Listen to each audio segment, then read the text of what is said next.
sanadkan maxaa xajka loo baajinayaa? Intee jeer oo hore ayuu soo taariikhda baaqday xajku? Dowladda Sacuudiga ayaa isu diyaarinaysa xajka inay baajiso sanadkan sababo la xiriira xanuunka faraha ba'an dunida ku haya ee coronavirus-ka. Haddii ay dhacdo sanadkan in dowladda Sacuudiga ay xajka baajiso, waxa ka ogow daawade inta jeer oo ay hore u baaqday xajku oo ay dadku awoodi waayeen inay soo gutaan waajibaadka xajka. Baaqashada xajka ayaa waxaa sababayay arrimo siyaasadeed ama cudurro dillaacay. Muuqaalkan waxaan si kooban idinkugu soo gudbin doonaa inta jeer ee uu hore u baaqday xajku iyo sababihii keenay in xajku baaqdo. Markii koowaad ee uu xajku baaqday waxay ahayd sanadku markuu ahaa 865. Sanadku markuu ahaa 865, xajka ayaa baaqday kadib markii uu soo weeraray magaalada Makka nin la oran jiray Ismaaciil bin Yuusuf al-Calawi, kaas oo dagaal kula jiray khilaafadii Cabbaasiyiinta oo saldhigoodu ahaa magaalada Baqdaad. Ciidamadii uu watay al-Calawi ayaa weerar ba'an ku qaaday buurta Carafa, halkaas oo ay xitaa ku gowraceen xujaaj tiro badan, taasoo sababtay in sanadkaas uu xajku baaqdo. Markii labaad ee uu xajku baaqday waxay ahayd sanadkii 930 iyo weerarkii ay ciidamadii la oran jiray qaraadimadu ku soo qaadeen Kacbada. Ciidamo uu hogaaminayo boqorkii ka talin jiray Bahrayn, Abu Daahir al-Qarmadi, ayaa si kadis ah weerar ugu qaaday dad badan oo u socday inay soo cumraystaan. Ciidamadii al-Qarmadi waxa ay dileen 2200 oo nin oo dadkii cumrada u socday ka mid ahaa iyo 500 oo haween ah oo iyaguna cumrada u socday. Dad intaas ka badanna maxaabiisaan ayay u kaxaysteen, waxa ayna ka furteen dhammaan hantidii ay wateen dadkaas. Khilaafadii Cabbaasiyiinta ee xilligaa jirtay ayaa awoodi weysay inay iska caabiso ciidamadii uu watay boqorkii waagaas Bahrayn u talin jiray ee al-Qarmadi. Boqor al-Qarmadi awoodiisii ayaa korortay, wuxuuna fariin u diray khaliifadii Cabbaasiyiinta oo la oran jiray al-Muqtadir Billaah. Waxa uuna ku yiri, haddii aad doonaysaan in maxaabiista faraha badan ee aan hayno idin soo sii dayno, waa in aad nagu soo wareejisaan magaalooyinka Basra iyo Xawaas oo hadda ku kala yaala wadamada Ciraaq iyo Iiraan. Ciidamadii qaraamidadu waxay sii joogteeyeen weeraradii ay ku beegsanayeen xujaajtii ka imaanaysay Ciraaq iyo dhulkii la isku oran jiray Shaam.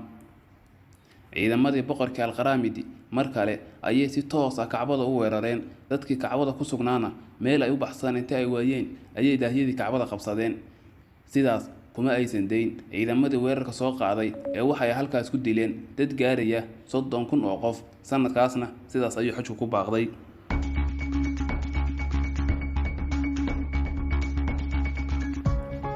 Markii saddexaad oo xajku baaqday waxay ahayd sanadkii 983.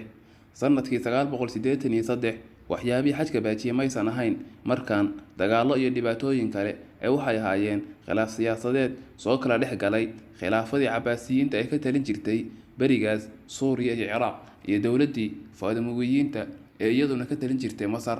Khilaafkaas oo daba dheeraaday ayaa sababay in aan 8 sano la soo xajin ilaa laga gaaray 991.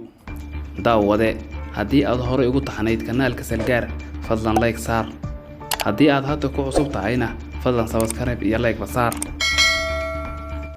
Sidoo kale daawade, markii afraad ee uu xajku baaqday waxay ahayd sanadku markuu ahaa 1831.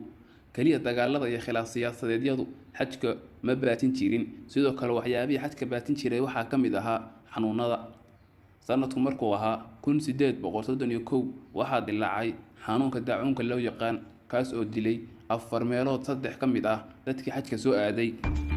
Markii shanaad ee sidoo kale uu xajku baaqday waxay ahayd sanadku markuu ahaa 1837 oo sidoo kale daacuun uu ka dillaacay magaalada Madiinatul Munawwara, taasoo sababtay in xajka la joojiyo ilaa laga soo gaarayay 1841.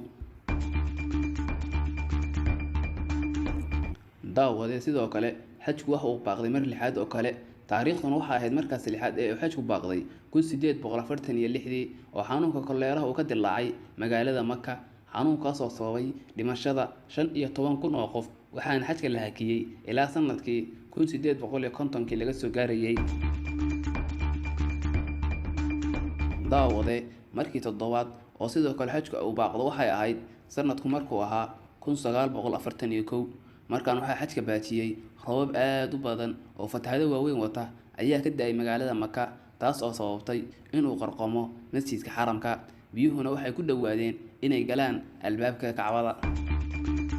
Ugu dambeyn, daawade, ma isweydiisay ama ma baartay su'aasha ah diintu maxay ka qabtaa in xajku uu baaqdo ama la baajiyo? Bayaan ama fatwo uu soo saaray xogayaha guud ee midowga culimada muslimiinta caalamka ayaa waxa uu ku sheegay hadal sidan u dhignaa: haddii cudur si ba'an u fido sida koronaha oo kale, ayna xaqiijiyaan dhakhaatiirtu in cudurkaas uu ku dhici karo xujayda, halkaasna ay ka dhalan karto dhibaato kale, waxaa bannaan in si ku meel gaar ah loo joojiyo xajka iyo cumrada.